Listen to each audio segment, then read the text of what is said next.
Chapter 50, Another Moped Reclaimed. Joanna walked into the living room with a twinkle in her eye. I think Jason likes Denise. Mom looked up in surprise and set aside the laundry she had been mending. Why do you say that? Well, because I have two eyes, and Dwayne said that he noticed the same thing. Jason pays special attention to her. Krista arrived at the doorway, soap suds still in her hands from doing dishes. Oh no, Denise is so careful and organized, she would always have to be cleaning up behind him. Jason's room is always a mess. It doesn't help that his friends are always sleeping on the floor in his room, Joanna said with a laugh, as she accidentally bumped her volleyball off the ceiling. He is only 17. He is too young to be thinking about girls yet. He should concentrate on his job until he gets a little older. Which brings up the subject of you, young lady, Mom said as she smiled at Joanna. What am I going to do without you around? Jeremy is a fine young man, but it will be hard to part with you. Joanna quickly stated, It's not like we are moving across the country. I'll be right over in Shillington if you need me. The front door crashed open as Jason rushed into the house. Hi, everyone, he blurted out as he ran up the steps to his room. Seconds later, they heard him thumping back down the stairs. Mom stood up and went to close the front door. Jason met her at the door. She turned to face him and asked, Now where are you going in such a big hurry? Jason slipped his jacket on as he quickly brushed past her. Kevin and I are going to explore under the Lindbergh Viaduct near Pandora Park. Wait, Krista paused. Isn't that the bridge that you said Grandpa Brubaker worked on? She asked as she looked at Mom. By now, Krista had dried her hands and was sitting in the living room. Mom turned the blinds to keep out the harsh sunlight. Yes, it is. How did that story go again? Joanna asked. Well, my dad, your grandpa, was one of the men who was hired to help build the bridge. It was a lot of hard work and took a long time to complete. One day, as they were pouring tons of cement, the form broke. Grandpa and the man who had been working beside him got stuck in it.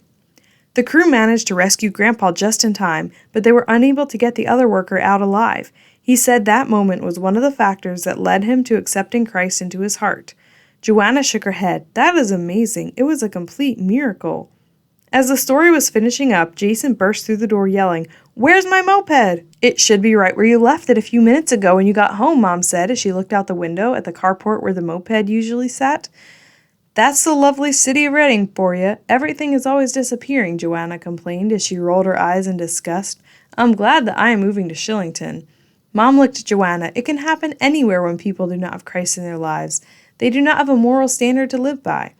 Jason grabbed the car keys. I have to find it. I'm going to go search some of the nearby streets. He hopped into the car and darted down the hill. He turned his head from side to side to check each alley and side street. Suddenly, his heart started beating faster as he saw two boys pushing a moped up Muhlenberg Street. He quickly pulled to the side of the street and jumped out. Hey, that's my moped! The boys turned around and sized up the young man who had shouted at them. One cocked his head and spat close to Jason's feet. Doesn't look like it's your moped or we wouldn't have it. He motioned to the alley nearby. Come here, guys. Looks like this dude wants something. 5 more boys appeared out of the shadows. Jason's mind was set. That's my moped, so I'm taking it back. He grabbed the handlebars and began to pull. The boys would not let go of the bike. They kept glancing uneasily over their shoulders to make sure no one was watching them.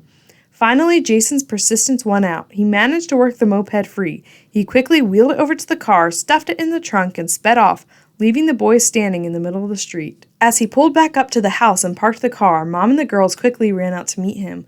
What happened? Amy asked emphatically. Her eyes widened as she saw Jason pull the moped out of the trunk. Jason excitedly retold the story, being sure to leave nothing out. Amy trembled. I would have been scared. Krista put her hand on Jason's shoulder. You can be thankful they didn't beat you up. Jason laughed. I was so glad to see my moped that I didn't even stop to think about that.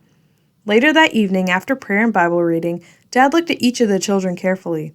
I think we need to be careful in how we relate to the people around us. Even if they treat us wrongly, we still need to show them the love of Jesus. The world is growing more and more evil because they are turning away from God. We may be the only light they ever see.